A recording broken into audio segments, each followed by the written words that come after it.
welcome back to my YouTube channel. So it is almost the end of the year. We're in the middle of November. We have about a month and a half until 2025, which feels absolutely insane. So I thought since it's almost the end of the year, people are probably trying to reach their reading goals. I just reached my reading goal of 100 books, literally I think a week or two ago, which is the first time I've reached 100 books in a year since I've started counting how many books I read a year. So I thought I would give you all a list of books that are 250 pages or less to help you reach your reading goal as well. So first, I'm going to start with nonfiction, and I only have one book for nonfiction. I just don't be reading nonfiction like that. And when I do, I guess they're not that short, and mostly they're memoir.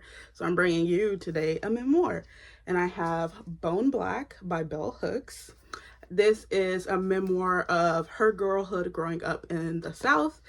I believe it's the South. It definitely feels like the South.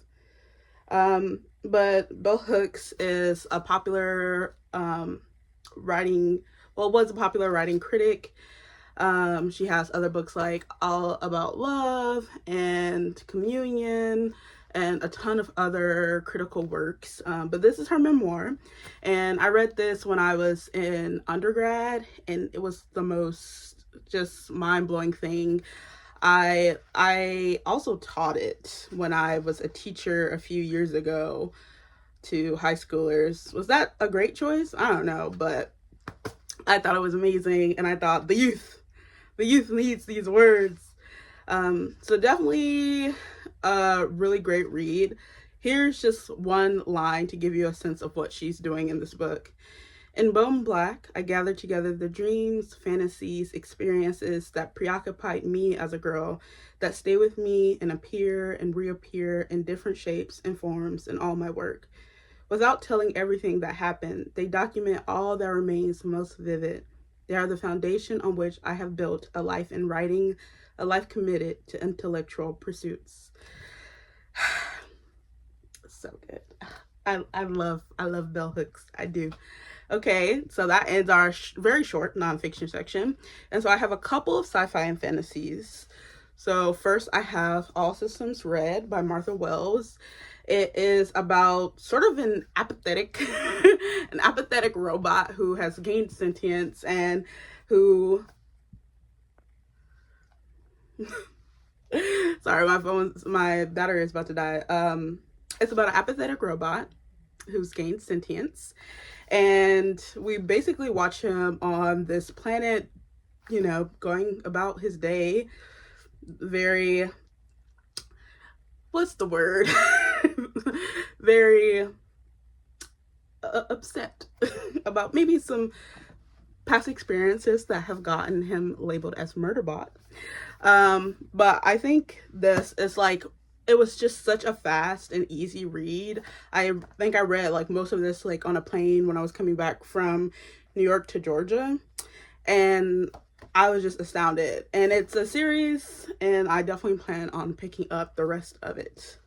Next, I have A Magical Girl Retires by Park So-yeon, translated by Anton Hur. Anton Hur is my favorite translator, so anything he translates, I buy. So this is one of his most recent translations. It's very like heavily inspired, I think, by anime manga like Sailor Moon. Definitely has that vibe. You can see from the front cover. But it's basically about this young girl who lives in this world where there's magic. Young girls get magical powers, but she doesn't have one until she does. And it is just like the most sort of like heartwarming book. It's very cozy. It's very light, very light in the fantasy, but the illustrations throughout is what makes the book so amazing. To me, I was looking forward to like every time a new illustration would pop up just to see just the wonderful art style. I think it was definitely one of my favorite parts about the book.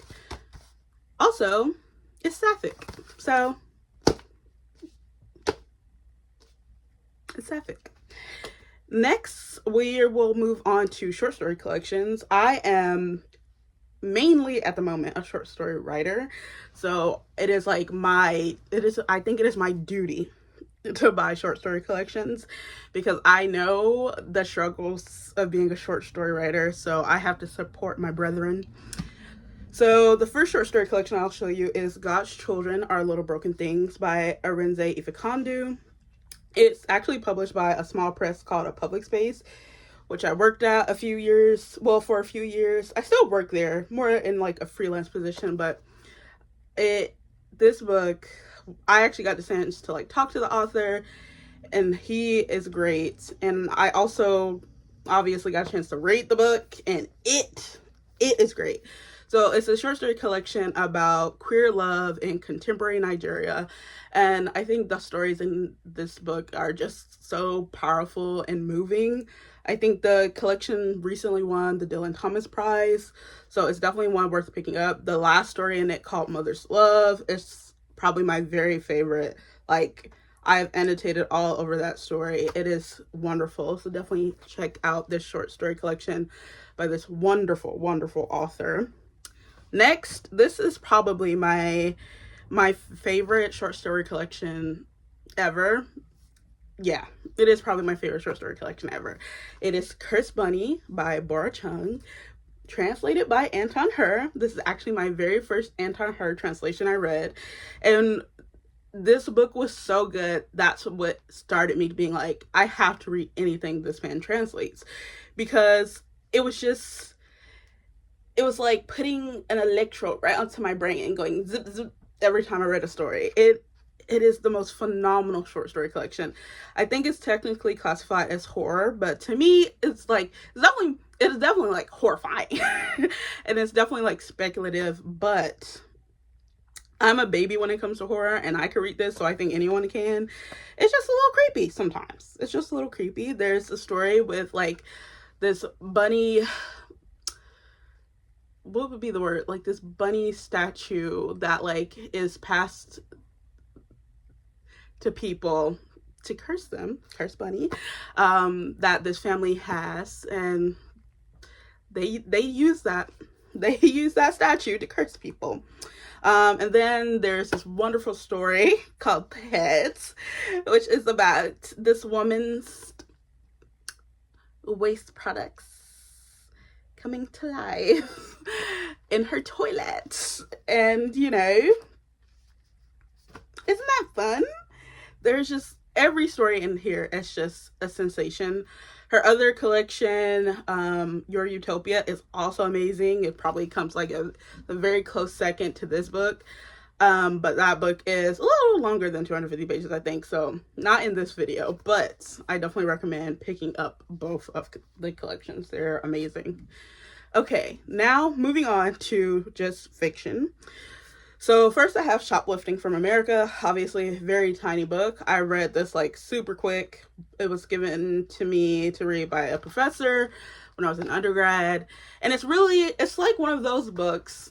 It's definitely like a book you would read for a fiction class in undergrad or, you know, in grad school, but it's very literary nothingness to me. Like, there's certain books where really nothing happens, and this is like a literary fiction version of that. I mean, I definitely think that there's like obviously a lot of things going on, as in like the book describes itself as, you know, a critique on like culture and mainstream, but you know, when you're reading it, it's very like literary, that vibe of literary nothingness. It's very like, it's what you think when you're like, yeah, literary. It verges on pretentious, but sometimes I love a little pretentiousness, you know? I love a little literary nothingness. And, you know, you definitely can read deeper, but I was like, why? Just take the story as it is, you know? So, yeah. But it's basically about this man going around Brooklyn and Atlantic City and really just thinking about his relationships. And there's this, like, feeling of everything It's beautiful and sad. Everything is beautiful and sad. So next we have Potted Meat by Stephen Dunn. It is sensational. It's told in like a vignette style. So the pages look like this, these little short vignettes. But it's about this young boy. It's a very coming of age story set in West Virginia. And it follows this young boy as he goes through adolescence, struggling with like abusive parents and poverty and alcohol addiction and racial tensions and all of that. And it's just a very powerful and vulnerable book. And when I read this, I was just like, this is my new favorite thing ever. There's like, when you're reading from certain characters, they talk in vernacular speech, and it's just like really well done. And I think it's hard to do that well without it coming off as like forced. So I think it's just like a really great short literary fiction book. Now, next I have this book is a little, I've annotated it to heck.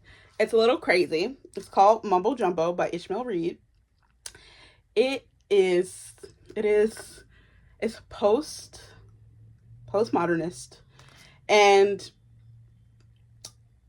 I think that's the biggest thing I can tell you. It's like, it's postmodernist, and like you sort of feel like it's like sort of being put in to the middle of like a hurricane, just with just like the writing style, and you're just like but it's like in the best way. If you really just love writing, if you love literature, it's just like the best thing. But it's set, I think, in like around the Harlem Renaissance, and it's sort of like it's a satire of Western civilization, and sort of like it centers African Americans in that, and it's just like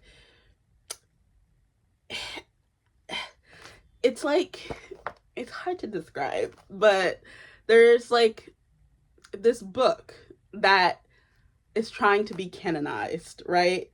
That it sort of feels like it will do everything that the Black community needs at that moment, and it's like everything is trying to not get this book canonized.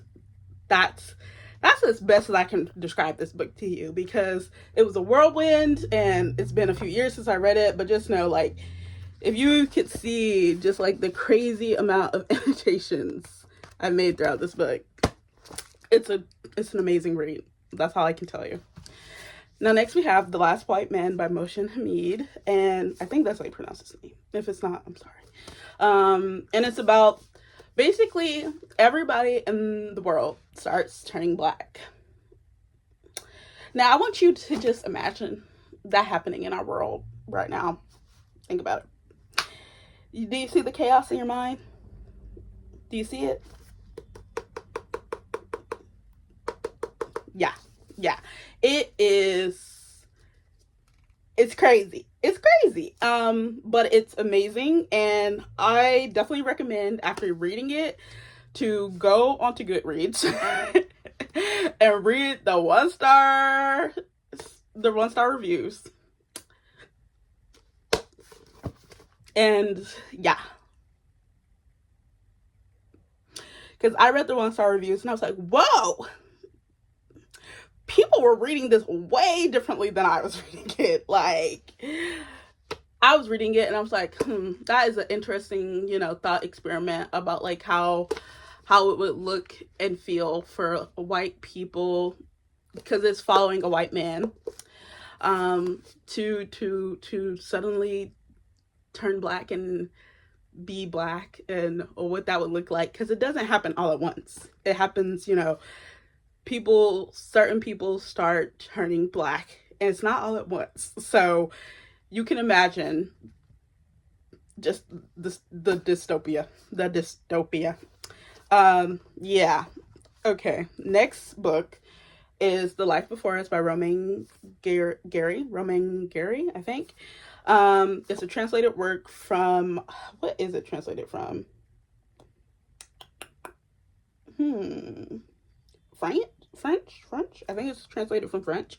But it's about a young boy who is an orphan, and he lives with Madame Rosa, who takes care of all these other orphans, and we're following him really just like discover the world. He lives in this like house with all these eclectic characters, and Madame Rosa herself is a retired lady of the night who survived Auschwitz. So it is just like this like boiling pot of a space, and it just forces a lot of things out of these characters.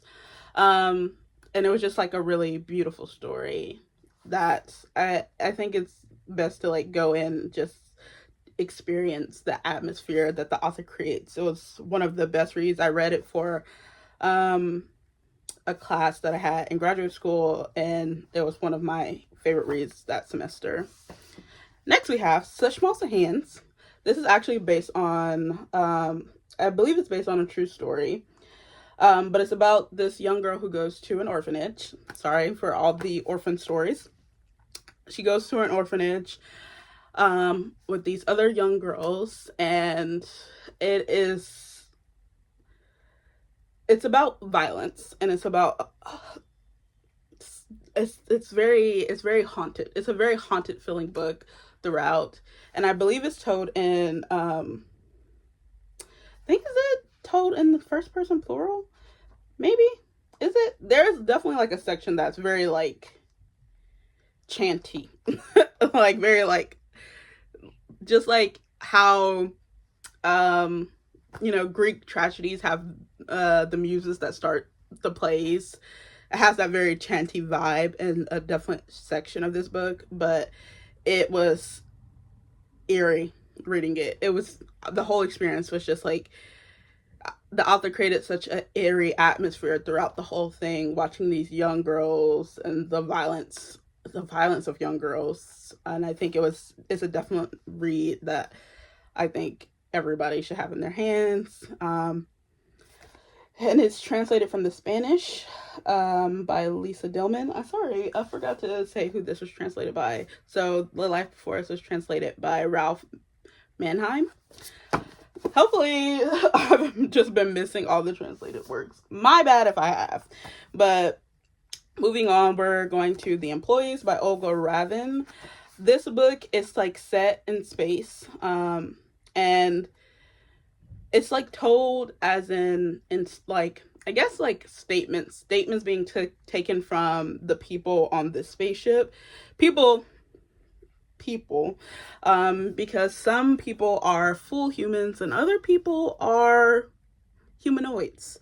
And it's sort of just watching this crew, once this object is placed on it, and seeing how this object's presence shapes the humans and humanoids and what it does to them. And it's a really crazy read. And the writing style, as you can see, is told in like statements.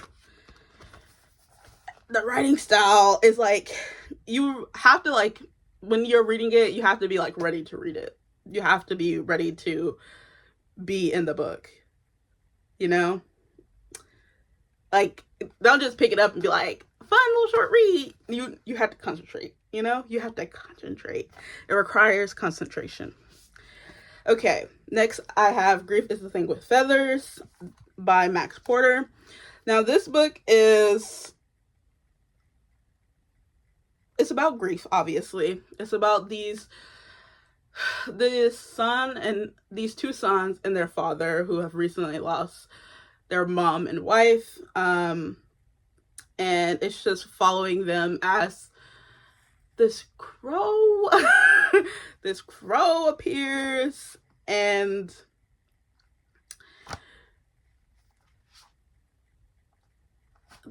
there's a talking crow, and he is like he's like the,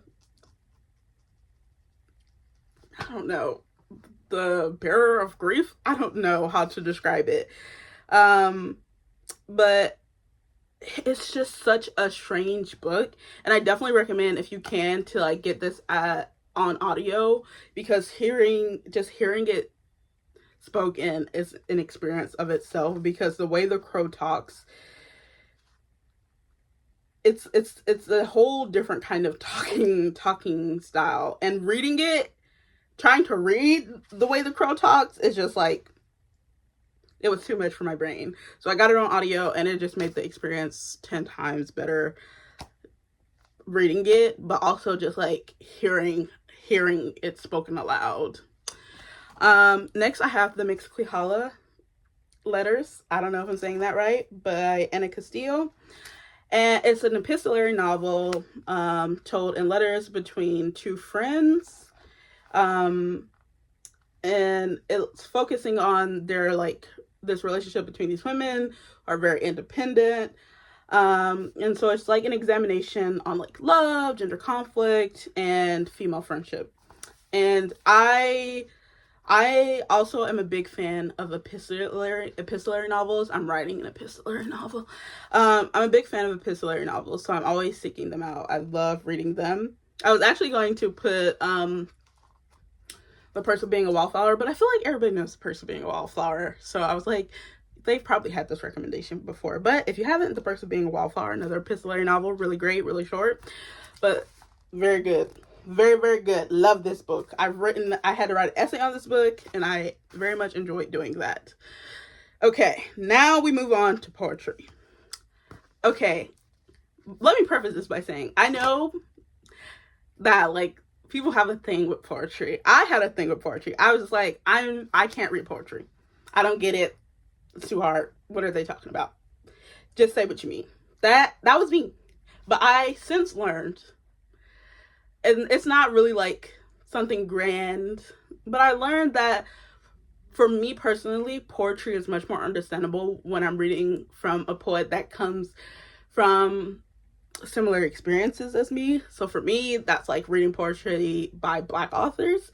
Like, it just, I get it. Even if the structure or the poetic form is confusing, or the abstractness is like abstracting, there's something about it that I can always connect with when it's like by a Black author, or even other authors of color, but really by Black authors. And so I find, like, for me, if you can find poetry books written by authors with from similar backgrounds as yours, it becomes way easier to consume. And then once you start consuming poetry, it opens you up, and you're able to like read from all kinds of authors. So just prefacing that.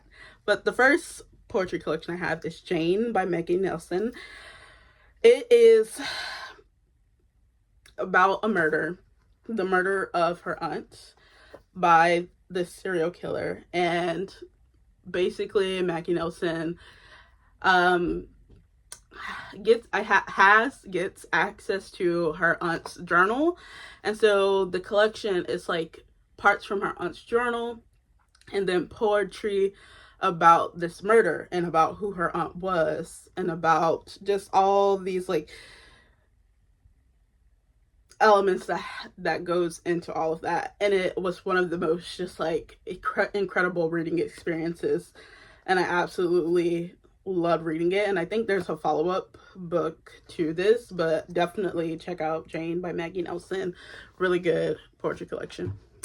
Okay, next I have Concentrate by Courtney Faye Taylor. Me and Courtney actually went to the same school, not at the same time, but we both went to the same undergrad, which is a small women's college. So I thought that was pretty crazy when I picked up this book, and I was like, oh my gosh, Agnes Scott alum. That's crazy. But this book, I think, is also like, it's just like it's one of the best poetry collections I've read so far. Just like, there's a lot of what is it, archival pieces and collages. It's very curated. I think one of the blurbers say she's like an excavator of like this work. But throughout this, it's like, it's both like looking at herself is very a self-examination, but also an examination of this time period where this Black woman, it's focusing on this one true part of like history where this Black woman was murdered by this woman in a Korean who owned this Korean store, and it caused riots at that time. Her name was Latasha Harlins, if you want to look up the Black woman who was murdered. But it was just like, it was such a unveiling experience reading this, and just like moving in itself, how she really just brought all of this together. So if you want to see some of the like pieces that like the collages and the work that like she excavated and put into this, it's like just like it's a singular poetry collection, very unique, I think, and I think everybody should read it. Okay, so next we have The World Keeps Ending and the World Goes On by Fanny Choi. This collection, first of all, the writing in it is just phenomenal, but second of all, it like really examines the world from an environmental perspective, and just like really looking at the climate crisis through just like these different viewpoints. And I think it is just like reading it really just like it shocks you into the present, and it makes you present while reading it. And besides that, her writing is just every sentence by sentence, like I was just underlining, like, oh my gosh, how are you thinking of this? How are you putting these words together, these phrases together? So it's definitely a book I recommend, especially in the the times we are in. I definitely recommend. Now we have Danez Smith. Danez Smith, oh my gosh, homie. Oh,